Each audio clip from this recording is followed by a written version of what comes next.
because I did go back to Christianity when we first got the internet in my house, which was when I was about 17. And I started to debate with people, debate religion. And one of the first forums I ever came to was this Yahoo club, back before it was Yahoo groups like it is now. And it was this club called what was it, Teens Against Marilyn Manson. At the time I thought I was evil and all that, so I joined this group to kind of speak out against him. And of course I didn't know anything about him. I just knew what I had heard about the rib and all the other little urban legends. And so, I was brainwashed into hating him, and knowing that he was against Christianity, that kind of brought me back to Christianity. And so I started arguing with people in favor of there being a God. And on a couple of other forums I would argue also, but the Teens Against Manson Yahoo Club was the one where I did the most. And every time that I thought I made just a devastating point against them, thinking I had put down something just so wonderfully poetic and clever that there's no way they could argue against it, they came up with something that just stumped me. And the thing that really did it for me, that really got me to look at it honestly, was a post that I had left where I described what I thought God was. And the reply was that my description sounded a lot like an imaginary friend. And I read that, and it just made me stop and think, they're right. I just described an imaginary friend. And I already didn't believe in imaginary friends. Now from this, I continued for a little while to argue in favor of Christianity, but it was dying within me. The knife had been stuck in its heart, and it was writhing around. And so I took what I knew about science, and I came up with Pantheism. Although still, I think somewhere deep down, I still thought of myself as a Christian. I was still afraid to say that I didn't need a savior, that I didn't need a God. The thought of just saying it scared me. So my beliefs changed, but not really. Not until I graduated high school and went off to college. I did a year at the University of North Texas, and there I got into contact with this Christian group there. Very friendly people. They were cool to hang out with. I hung out with them a lot. I went to a lot of their functions. I don't remember what the group was called, but it might have been Campus Crusade for Christ, actually. Now, I went to a lot of their things, like I just said, and it reminded me of church. And that bothered me so much. And I started talking to a lot of Christians, asking them their deconversion stories, like I said in the beginning here. And a few common themes came out. Really two. Either people were raised with the religion and never really questioned it, or they had been converted during a time of emotional upheaval.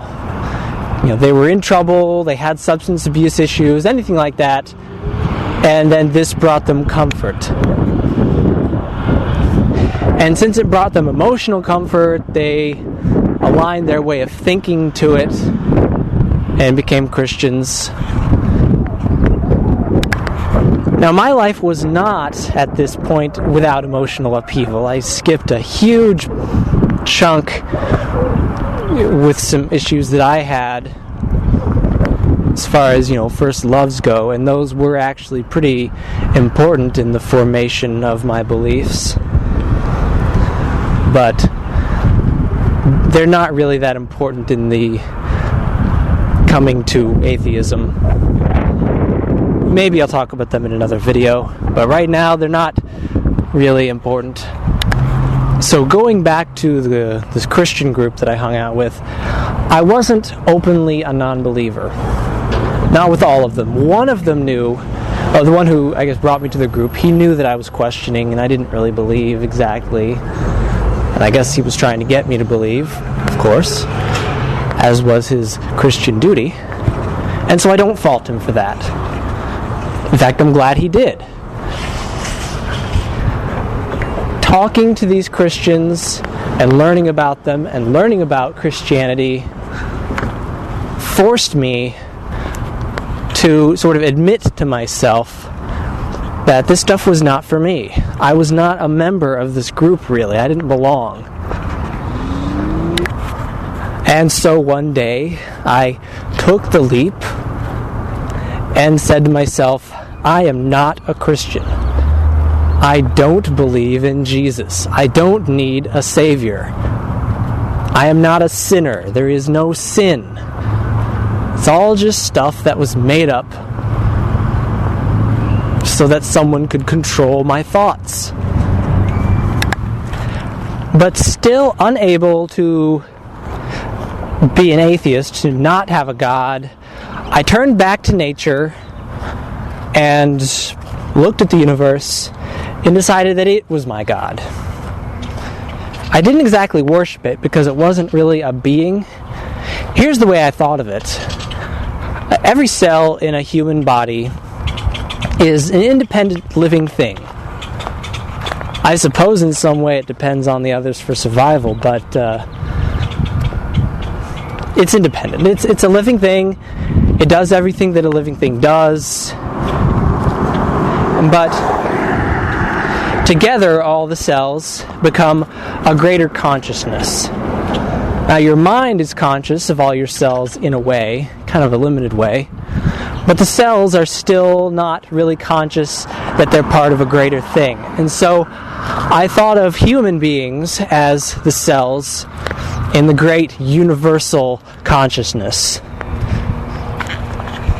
And I thought this for years, until I came to YouTube in about, 2000, little after I first signed up, and started watching atheist and Christian videos, and getting back into remaining in my obsession with, bug just flew into my mouth. That's the hazards of walking outside. Anyway, where was I? Oh yes, my obsession with arguing religion. Even just arguing in general, but religion has always been my passion. Whether I was religious or anti-religious. I heard what the Christians had to say, and I heard what the atheists had to say. I've heard the points on both sides, and I realized that the atheists were right. It was the first time since that moment in the Yahoo Club at 17 or 18 that I came to this realization. And so I realized that I didn't really have a reason to believe the things I believed. Pantheism, to me, was as much faith-based as Christianity was. There was just I used a little bit of science to rationalize it. But I think the big lesson that I learned was that you don't have to believe something.